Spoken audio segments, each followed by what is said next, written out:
Kadugay, bali akong kuyog. Welcome to my vlog. Ready na ba? Kaya tara, walking ta. Hi guys, so mag-walking na po mi karon with my cousin. Hi Zakmong. So among ruta karon kay among giusog adto mi sa Kaban mi agi dayon St. Paul's then balik liko na pud mi sa kuan traffic lights nga walay sidewalk. Okay, ang mga basher na dira. Bye guys. So muna siya nga mong ruta kada hapon straight ane dayong liko mi sa tuo the right. Diri may agi kay ito mo maning the mark line nga mag-indicate nga nami sa sidewalk galakaw. Og mula pa mi dire wala mi sidewalk pero naa mi dire sidewalk na. So unsa may common sidewalk nga debalan diri sa Pilipinas? Kani siya. Mo ni lang gitawag nga sidewalk. Dili ra ka pwede mo agi.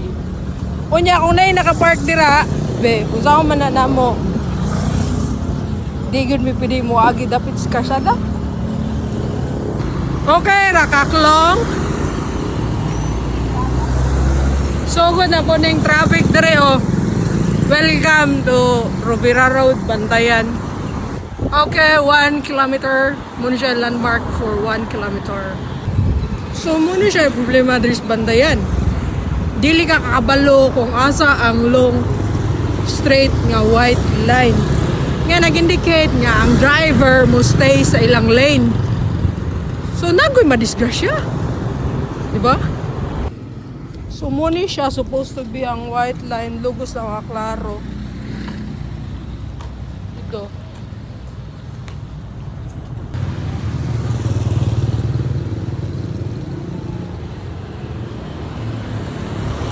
Medyo layo-layo na dyan dag nalakaw. Rush hour na sa St. Paul's. Nami sidewalk galakaw ha. Ino na po niya ninyo. Sagad rami. Ang motor na po yung mo adjust. Pasig wala kakabalo. Kunya, unsa man na mo ni ron. Nami sidewalk. Yan na yung may aning kurente. Ganana sidewalk dapit. Kung makurintihan may sala dyan po na mo kay namin sidewalk galakaw may pag nagpadaplin me kung saan pagpadaplin nga rush hour man be wala may katuyo-tuyo og lakaw ha inganing orasa ingani ra gyud mang lakaw kay dili init ay gagi diaklong kay wala ka sidewalk dili ka dapit kay muni sidewalk. Approaching 2.2 kilometers, landmark Miss Anne's Food Town. Bulunga ang sidewalk dere be. Namagi mi sidewalk. We're going home. Naabda na mi og pasalop. So, achievement unlock. Apit na mo 4 kilometers. So, next time, see you again. Bye.